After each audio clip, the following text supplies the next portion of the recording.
Renato Gaúcho apresenta A Força do Amor. Desde que o pai dela morreu, que ela mudou. E nem podia ser diferente, mas quando eu falo mudou, é que mudou assim de um jeito não muito natural. Ela passou a agir de um jeito como nunca tinha agido. Só que o motivo real nunca me passou pela cabeça. Na verdade, demorou para eu descobrir. Para começar, a Elaine tinha uma colega de serviço que vinha praticamente todo final de semana dormir aqui na casa dela. Isso passou a ser mais constante depois, repito, depois que o velho dela morreu. As duas trabalhavam numa panificadora e, olha, podia contar que final de semana a outra vinha se enfurnar ali na casa da Elaine. Isso, naturalmente, a certa altura, começou a prejudicar o nosso namoro. Eu não gostava. Porque quando a gente saía, por exemplo, tinha de levar a Clara a tiracolo. De modo que a gente não tinha mais liberdade, não tinha mais privacidade nenhuma. Eu não gostava, tentava conversar com a Elaine, só que a resposta dela era invariavelmente a mesma. Ô Gilmar, não seja chato, para de implicar com a menina. O que foi que ela te fez para você não gostar dela? Ela não tinha feito nada para mim, pelo menos não diretamente. Só que, como eu já falei, estava prejudicando o nosso namoro. Quer dizer, eu digo que ela não tinha feito nada porque era o que eu pensava, mas naquelas alturas, as duas já estavam envolvidas com drogas. Eu, sinceramente, não sei quem conduziu quem nesse caminho. Não posso nem dizer que houve uma terceira ou uma quarta pessoa, ou se foi a outra que, não sei. Não sei quem influenciou quem. Quem carregou quem. Se foi a Clara ou se foi o contrário. Só sei dizer que quando descobri a coisa já estava meio feia. Não sei como nunca desconfiei. Sabe, eu cheguei a desconfiar daquela proximidade das duas, de muita coisa, menos disso. Repito, foi depois da morte do pai dela que a Elaine começou a agir daquele modo esquisito, andar para baixo e para cima com aquela menina. Já andava antes, mas depois que o velho morreu, foi uma decepção muito grande para mim, porque, meu Deus, eu fazia de tudo por ela, tudo que estava ao meu alcance. Mesmo depois que eu descobri que ela andava naquele caminho, não me afastei. Procurei abrir os seus olhos, fiz de tudo que estava ao meu alcance para, sabe, induzir a sair daquela vida. Não demorou muito para as duas perderem o emprego, até porque viviam faltando, inventando desculpas para não ir trabalhar. A primeira foi a Elaine, depois foi a amiga dela, a Clara. E olha, é tão delicado, é uma situação tão ruim a gente perceber que a pessoa que a gente ama está se afundando no poço, do modo como estava acontecendo com ela. Só que mesmo assim, repito, nunca desisti dela. Pelo contrário, nunca saí ali do lado dela, mesmo ela se tornando pior a cada dia que passava. Olha, para se ter uma ideia, fui buscá-la várias vezes em lanchonetes, em bocas de fumo, sei lá como é que chama isso, e sempre rodeada de uma porção de desocupados, inclusive homens. E nunca desisti dela, muito menos do nosso amor. Olha, se eu fosse contar tudo o que eu passei por causa disso, só para não perdê-la, uma carta só seria pouco. De qualquer maneira, com muito esforço e durante muito tempo, muita dedicação, com a ajuda de outras pessoas, conhecidos, da mãe dela, a gente acabou internando a Elaine numa clínica de reabilitação. Nessas alturas, a gente nem sabia mais por onde andava aquela amiga dela. Mesmo assim, não foi fácil. Ela passou por 3 clínicas, saía bem, mas acabava sempre voltando ao mesmo caminho. Aí a gente tinha de pegar e internar de novo. Mesmo assim, repito pela 1000ª vez, nunca passou pela minha cabeça desistir dela e do nosso amor. Sempre estive ali firme. Até que depois de alguns anos e de passar por várias instituições, ela finalmente pareceu ter botado a cabeça no lugar. E passou, inclusive, a se cuidar mais. Inclusive, passou a frequentar uma igreja que dava apoio a usuários ou ex-usuários de drogas. Eu sempre ia com ela a essa igreja, pelo menos quando dava, porque nem sempre eu podia. E quando não era possível, ela ia sozinha. Sabe, eu comecei a me sentir tão feliz quando percebi que ela estava se reabilitando, se levantando, virando aquela página triste. Olha, só Deus para saber como que eu torci por essa mulher. Até porque, ao torcer por ela, eu estava, na verdade, torcendo pelo nosso amor, por mim também. E aos poucos, assim, devagar, mas de um modo assim bem gradativo, isso foi se tornando realidade. E eu sabia que, em parte, isso se devia àquela igreja que ela passou a frequentar, aos novos amigos que ela, com o tempo, foi fazendo, e é claro, também a mim, que nunca saí do seu lado e nunca desisti, nem dela, nem do amor que a gente sentia um pelo outro. Muitas vezes, minha família, inclusive, me criticou. Minha mãe, algumas vezes, inclusive, falou que eu precisava partir para outra, porque de repente a Helene estava num caminho que era difícil voltar, sabe? Muitas vezes, minha própria mãe me disse isso.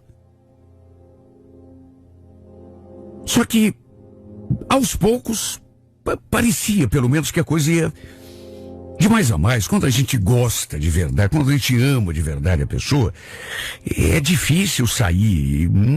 Sabe, a gente quer mais ajudar. Um sábado, ela foi participar do culto, lá naquela igreja.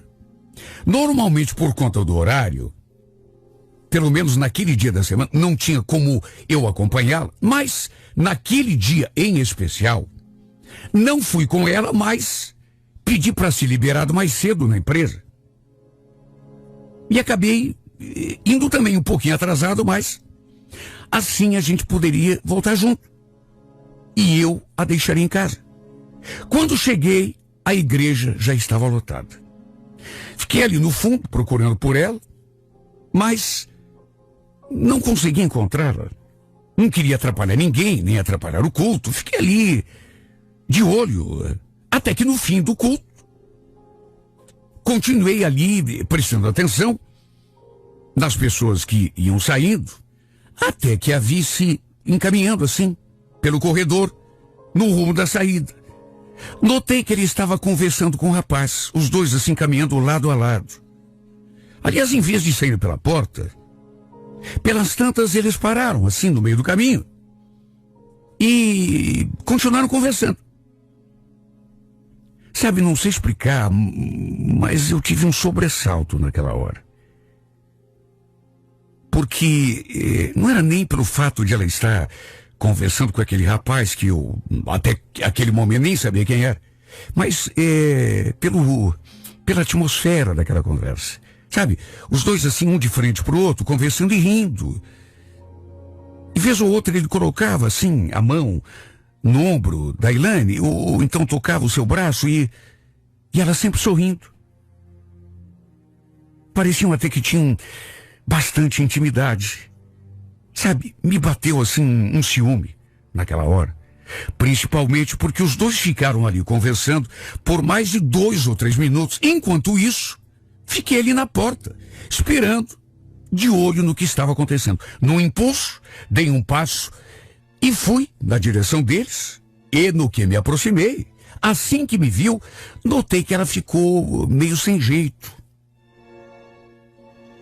Lembro que já cheguei falando, Oi, amor, eu consegui sair mais cedo. Vim te buscar. Sabe, podia até ser impressão minha, mas ela pareceu até meio assustada, meio surpresa com a minha presença. Ficou meio sem jeito, talvez pelo fato de estar conversando com aquele rapaz. Deu assim um sorrisinho meio sem graça e olhou pro rapaz com quem ela estava conversando, mas não falou nada.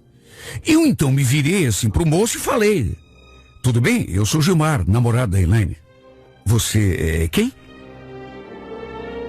Em vez de responder, foi ela quem tomou a dianteira. Esse aqui é o Nunes, Gilmar, é um amigo meu aqui da igreja. Ele é um servo, ajuda o pastor no culto. Eu cumprimentei o rapaz assim com um aperto de mão e depois me voltei para ela de novo. Mas e aí, vamos? Tô morrendo de fome, louco para comer a comidinha da tua mãe.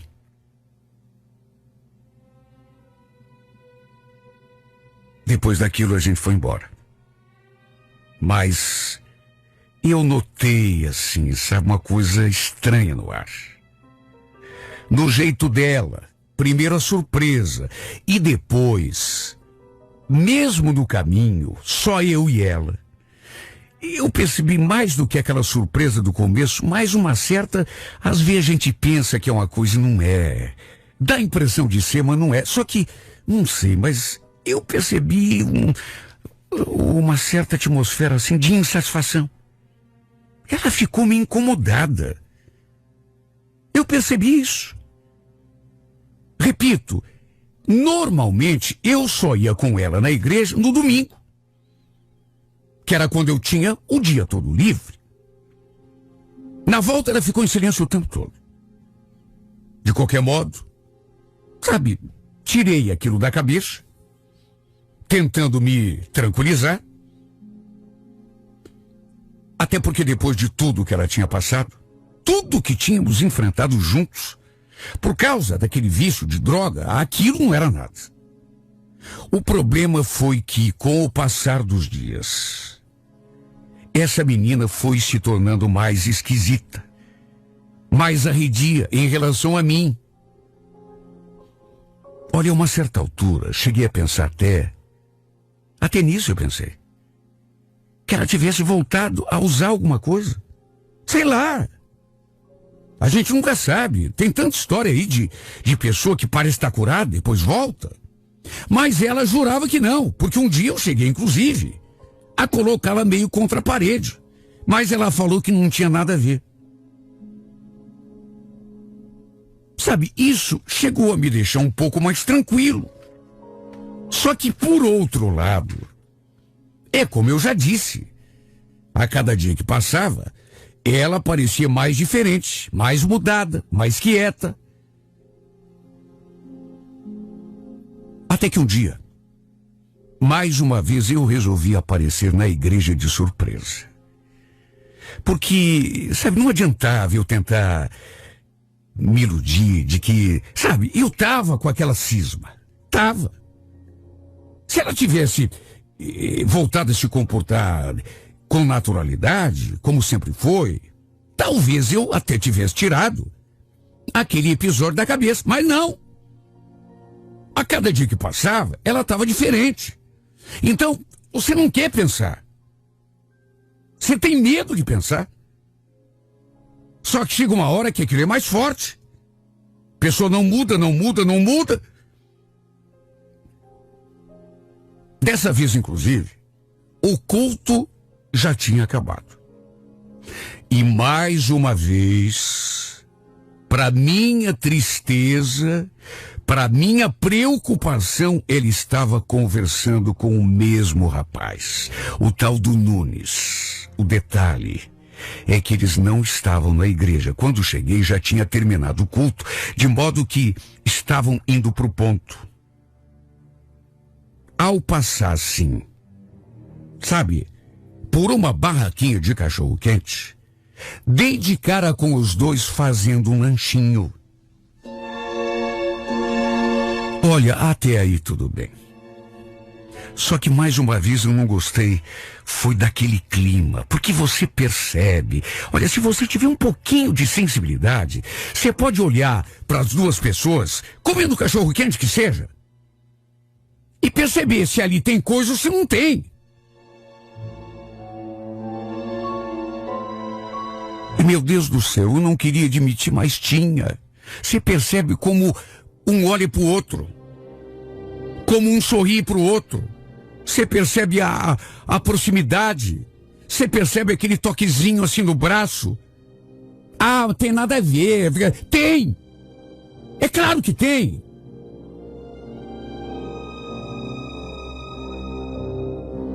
Sabe, um falava uma coisa, o outro ria. Era sorrisinho aqui, sorrisinho ali, um assim tocando no outro toda hora. Quando me viu, ela mais uma vez, como já tinha acontecido daquela primeira, se assustou. Depois, mais uma vez, ficou com aquela expressão de constrangimento e, exatamente como já tinha acontecido, aquele ar assim de, sabe, incomodada. Antes de eu chegar, os dois estavam conversando ali e rindo.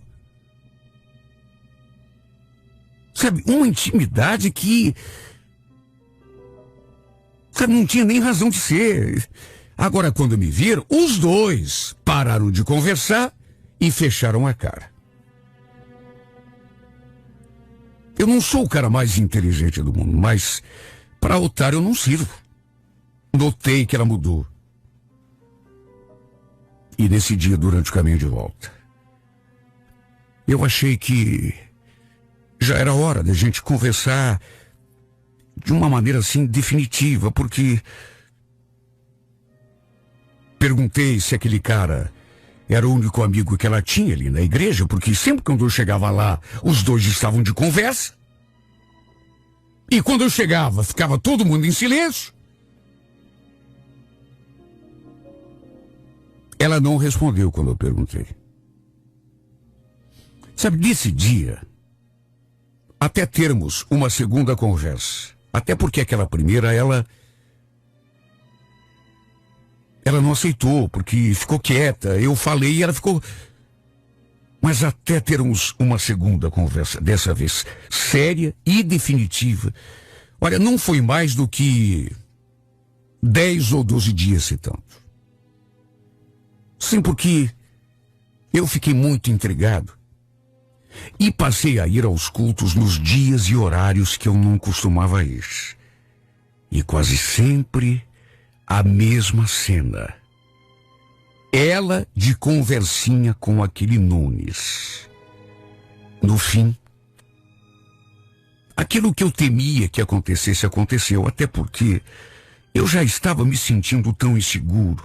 E aí eu coloquei contra a parede para valer. E nesse dia, no meio da conversa, ela me falou uma coisa que me arrepiou. Gilmar, eu não penso você que eu sou uma ingrata. Eu sei que eu devo muito a você. Você sempre esteve comigo nos meus momentos mais difíceis. Se não fosse você, eu talvez nem estivesse aqui e, apesar de não parecer, eu sou muito grata. Só que tem coisa que a gente não tem domínio, sabe? Tem coisa que acontece, meio assim, a revelia. Você me desculpe, não queria te magoar. Até porque nem sei como aconteceu, mas... Fale, pelo amor de Deus. Será que eu preciso falar? Eu acho que você sabe do que eu lamento, mas eu tô gostando do Nunes. Mas como assim, Elaine? Meu Deus, como foi isso? Tão de repente... Na verdade, eu já estava sentindo. Repito, por menos esperto que eu fosse, tem coisa que tá tão na cara que a gente só não tem certeza absoluta porque não quer encarar a realidade. Olha, eu me senti como se tivesse levado um tiro na cabeça. Sabe, ao longo do namoro. E nem é querer, sabe, cobrar. Não é, mas, meu Deus, tanta coisa eu já tinha passado por ela. Tanto momento ruim. Até minha mãe me falava, essa menina não tem jeito, larga a mão, você vai se afundar junto com ela. Meu filho, parte para outra. Tem pessoa que não adianta querer ajudar. Não foi uma nem 2 vezes que eu busquei essa mulher enfurnada numa lanchonete, bebendo e numa rodinha com um homem, inclusive. Muita gente, talvez a maioria no meu lugar, teria largado de mão, assim logo no começo. Mas eu gostava tanto dela. Eu tinha aquela esperança de que ela voltaria a ser a Elaine de quando a conheci. Perdoei tanto deslize que ela cometeu, tanto erro, tanto momento pavoroso que eu podia estar me divertindo na rua. Repito, não é cobrança. Mas não tem como a gente não se sentir injustiçado. Para no fim, ela vir me contar que estava gostando de outro. Meu Deus, quando ela estava na pior, fiquei do lado dela o tempo todo. E agora, quando ela se recupera, quando eu pensei, puxa vida, agora a gente vai recuperar o tempo perdido, vamos ser felizes, até porque... Sabe aquela sensação, chegou a nossa hora. Não, não tinha chegado. O que chegou foi a hora do outro. Aquele outro que, dos anos que eu passei do lado dela, sabe, passando as piores coisas, ele estava sei lá onde, curtindo a vida. Pois a hora que chegou foi desse outro e não a minha. Mesmo assim, não desisti, pelo menos no começo ainda tentei. Só que quando a pessoa está com a cabeça virada, e isso foi o que mais me doeu, porque dava para sentir, até antes dela confessar. Você percebe, as pessoas conversam, você percebe no olho da pessoa, o jeito como a pessoa olha, como fala. Ela estava apaixonada por aquele Nunes. Preferiu ficar com ele e se afastar de mim. Na hora do escuro, minha mão ali, segurando a mão dela. Quando clareou, quando nasceu o sol, adivinha quem foi convidado a sair de cena? Fui eu. É a vida, né? De qualquer modo. E olha, não é da boca para fora, não. Torço pela sua felicidade. Até porque o amor que eu sinto por essa mulher é tão grande que, juro, não é da boca para fora. Estou falando de coração. Que ela seja feliz. Se eu disser que não preferia estar no lugar daquele Nunes, claro que seria mentira. Era o que eu mais queria na vida. Só que não adianta eu querer. Não adianta eu querer e não ser possível, porque ela não quer. E olha, não sinto nem ressentimento dela. Talvez eu sinta mágoa da vida, do destino, sei lá do quê. Porque a ela, mesmo sofrendo, desejo o melhor que a vida tem a oferecer. Mesmo que, para minha dor, a felicidade dela não seja aqui do meu lado. Não seja junto de mim. Do cara que, isso eu falo com convicção, do cara que mais amou durante toda a vida dela e que vai amar até o fim. Porque se uma coisa eu posso dizer no final dessa carta, é isso. Seja feliz, Elaine. Mas tenha certeza de uma coisa. Nem esse Nunes, nem outro qualquer. Tenha isso bem nítido na tua cabeça. Ninguém nesse mundo vai te amar mais do que eu.